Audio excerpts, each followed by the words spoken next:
The saying is, water is life. We're waterborne people. We depend on it. This fishing spot is ancient. The Mohawk, the Kanien'kehá:ka, were fishing here thousands of years before the first European settlers arrived. This is Akwesasne, where the Mohawk have fished since long before this border cut their nation in half. Fishing in this community is important. I know for our grandparents, it was a way of life. I believe in having those traditions passed down so they're never forgotten. That one's huge! Seeing those little boys and girls smiling and catching fish and enjoying themselves, Yay! that's the best. Yeah. If you head upriver, just a couple of miles from this spot, you'll find two abandoned industrial sites. This is the spot where poisonous chemicals made their way into the river, into the fish, and into the Mohawk people. 40 years later, they're still carrying that poison, and chances are, you are too.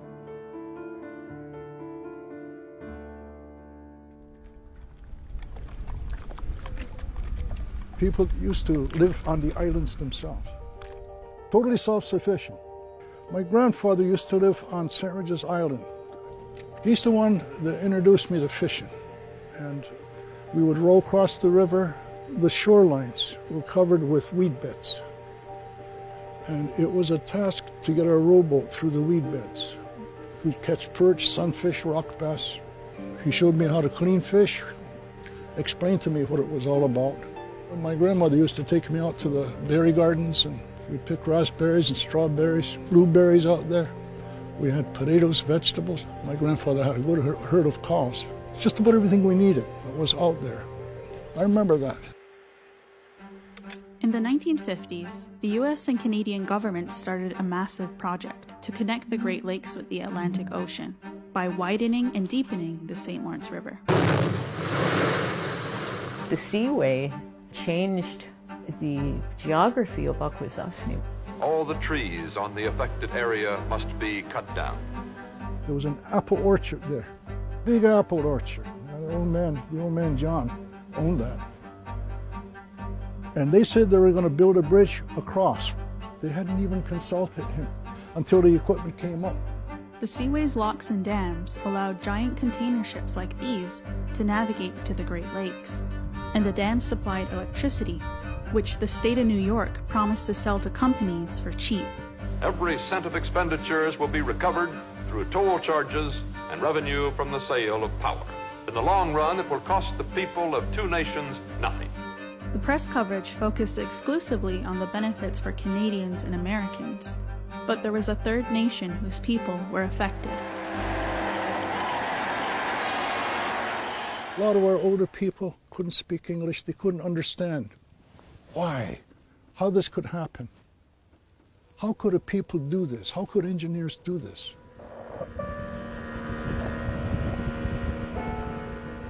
When the Seaway went through, they weren't informed. They weren't asked what they thought about this. Power to run the machines, the motors, to light the signs, the homes. Supply energy for the 1,001 needs of an expanding economy. There were 9 islands that were flooded. There used to be a bay inlet. It was a swampy area. They filled that in. They said, oh, we'll do you a favor. Well, what about the muskrats? What about the beaver? They're gone. They're gone now.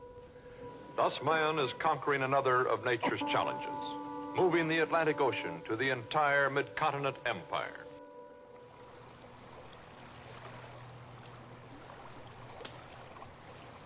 When the frogs start to come out and they start to make noise, that for me indicates that the water and the ground temperature is right to do the spearfishing.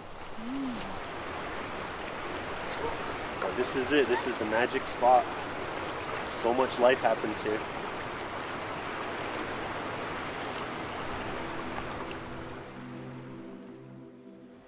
When you enter the water, it's not really good to walk where the fish are doing their thing. That's their spawning bed. That's where they want to lay their eggs. So it's pretty precious space there. You got to be gentle and you got to be selective. Just recognizing, that it's a gift. You should just respect it, and just having that gratefulness that we're still able to do it. That's what I always get to them with. We're so lucky. We're really, really lucky to have this. This is what I know. I'm the oldest son, so I have little brothers, and I teach them this stuff.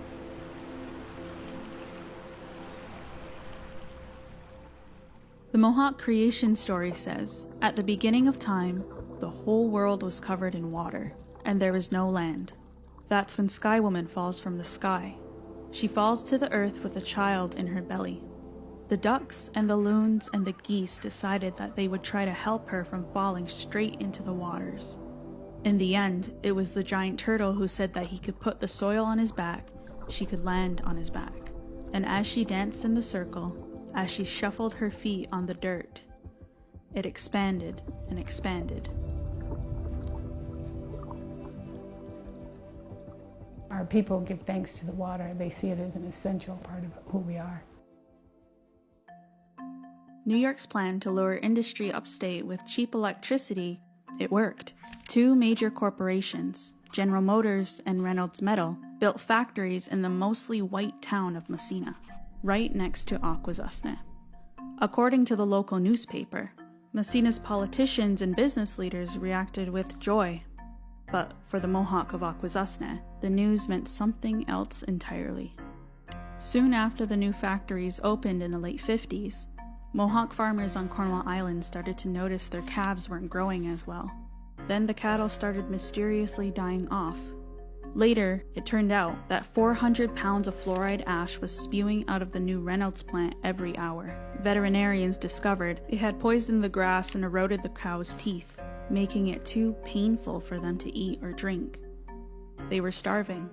If you look across the history of settler colonialism, in areas where indigenous people remained and still lived, corporations working under the laws of the United States were able to dump the most dangerous chemicals and pollutants there. While I was in early practice doing home births here, there was a cluster of babies born. One baby born with an omphalocele, which is where the intestines grow outside the belly. Another was a baby born with no intestines at all, and they had to let that baby die. As an anecdote, it still gives you a sense of where's this heading.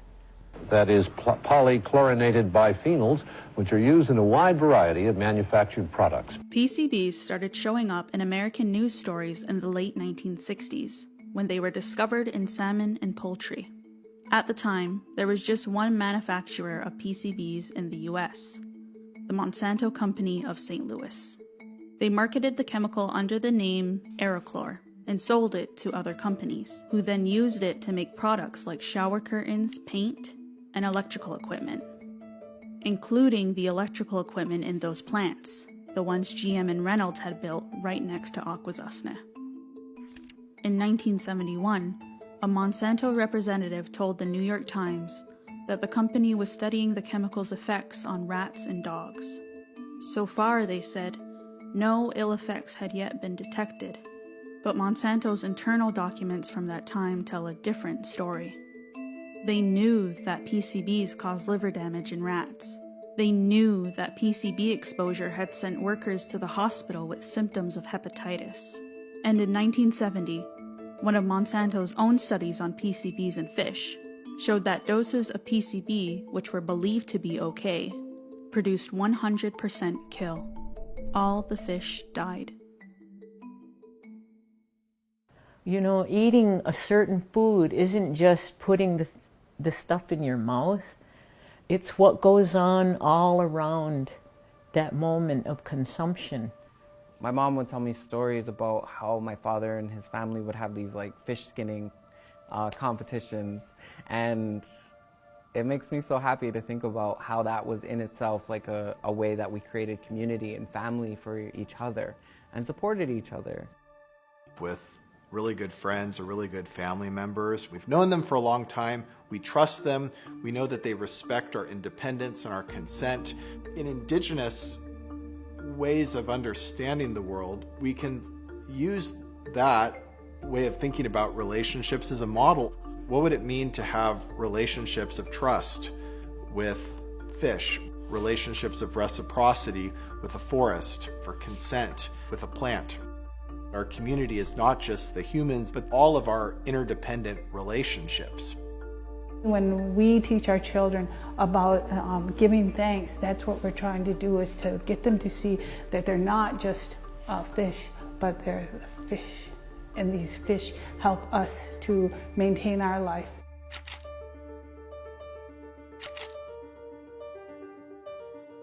In 1981, 2 pits full of PCB sludge were discovered behind the GM factory near Akwesasne, prompting scientists to start testing local wildlife. At the time, chickens with PCB concentrations of more than 5 parts per million couldn't be sold in supermarkets. But most of the fish in Akwesasne had levels much higher. 30 parts per million is considered toxic waste. Researchers tested one snapping turtle with a PCB concentration of 835 parts per million. It turned out both GM and Reynolds had been dumping PCB waste into the St. Lawrence River for decades. We were just straight up told to not eat fish, that we would die. They were telling us that the tomatoes that were coming out of the garden shouldn't be eaten by children, so a lot of people just stopped farming altogether. I remember talking to an older lady from the island here, and she actually burst into tears. And she said, when I go down to the shoreline to look for sweet flake, it's not there. I look for my sweetgrass, it's not there. What have they done to this place? The plants, the animals, the ecosystems are thought of as part of the bonds, part of the friendships. And imagine if somebody were to take something that was really important to a friendship, a family relationship that you have, and just pollute it and just damage or destroy it. That hits us hard, right? That's devastating. But see, this is what Native people have been through with colonialism, a systematic, comprehensive destruction of all of those touchstones in our society, those environments that formed the contexts through which our best relationships unfolded. We lost pieces of our language, of our value system with the river because of our disconnect, because of these fish advisories. And so right now I can't recommend people to consume fish because that's our policy. But personally, I'm like, we have to consume fish so we know their names and so we reconnect with them. There was an existing relationship that they had with everything that the water system provided. It was part of their life. And it was taken away. It changed. All of a sudden, it wasn't there. In the decades since PCBs were discovered, scientists documented the scope of the PCB problem outside of Akwesasne. People all over North America were told not to eat the fish from the rivers, streams, and lakes where they lived. Scientists also learned that PCBs can move from the soil into the air through a process called volatilization, which means that even if you don't live near a PCB dump, you can still be exposed through the air that you breathe.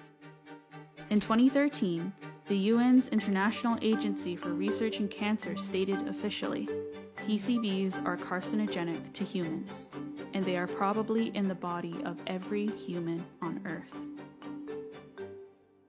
I can't do too much given our current reality, but I can go out there in the morning and sing Ahunte, ahunte sa goyatizum, nyawa, nyawa sa goyatizum.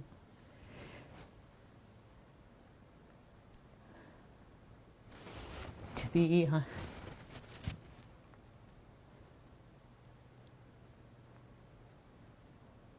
be grateful.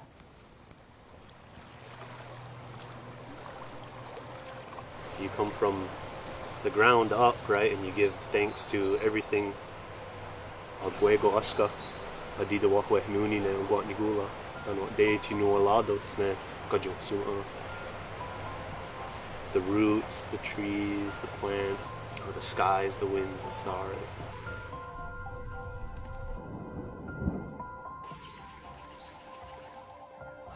Ngwa Nigula on mind. Ganja, ta ganjange, asa ni ganjange, kaya ni ganjange, wis ni ganjange, wis ni ganjange.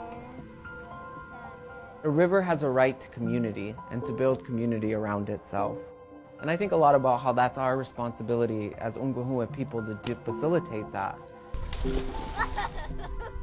There was a little boy ice fishing, and he was putting the fish in a big plastic bucket. And we saw him at the end of the day take his bucket and run home with it. And I wondered, what is his mother going to say when she sees all the fish her little son caught? She's going to be proud of him. Lakini hayakene ajatanue, lakini atota igele, igele.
Thank you.